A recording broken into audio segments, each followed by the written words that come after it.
Hi everyone, Happy New Year and welcome back to Friday Money Wind Up. I thought today would be a really good chance to talk to you about the aftermath of Christmas. So you probably either have got or will soon get your credit card statement for while you've been on holidays with kids or since you've been buying Christmas presents, all that sort of stuff. So I thought we'd talk about the pros and cons of consolidating that debt. So with this, you can actually join all your debts into a home loan if you've got a home loan. If you don't, you can always consolidate it into a personal loan. One of the pros is that you've got one repayment instead of many. It's easier to manage, fewer due dates to worry about, less mental load. You've got a potentially lower interest rate as well. So if you've got a credit card and you're paying, 18% interest on the credit card, imagine putting that into a loan where you're going to pay home loan rates of 5.5%.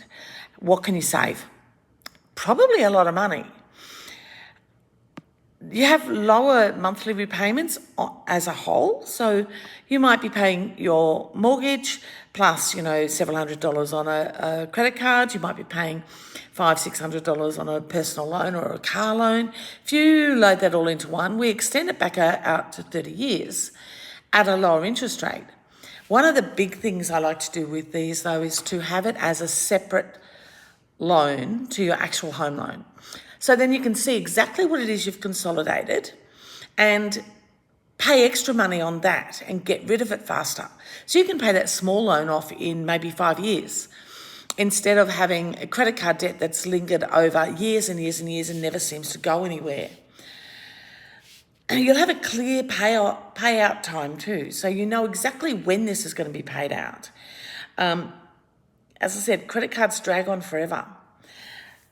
It can also improve your credit health. So if you're starting to get overwhelmed with credit card payments, home loan payment, personal loan payment, car loan payment, it tracks on your credit profile. If you've only got one payment to make and it's lower and it's easier for you to do, then why wouldn't you?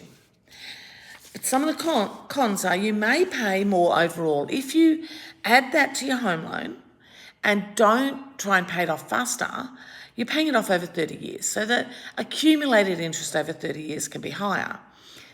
As I said, my fix for that is to have that as a separate part. So you might have a home loan of $400,000 and a second home loan of $50,000, which has paid out all your other debt. Sometimes the fees can wipe out the benefits. So it's a really good thing to sit there and look at it and work out whether it's good for you. And that's what you do with your broker. Your broker can tell you what it's going to cost and how it's going to benefit you in the long run. Doesn't always fix the problem. If your spending habits don't change, guess what? You'll do it again.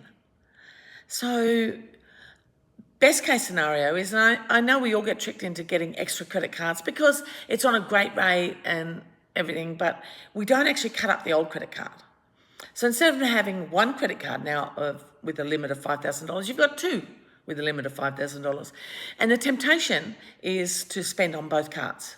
One might be a rewards card. Doesn't help you in the long run. So we always keep one credit card, but try and get rid of the rest and get rid of them, okay? So your debt may be easier. It'll allow better cash flow. You'll have a better interest rate. So just think about it now. Work out what you've got to do. Work out what you're paying over the next little while and how that looks for you moving forward. Come talk to me. Send me a message, direct or as a comment on this video, and I can definitely have a look at it for you, no cost to you, and maybe give you some ideas.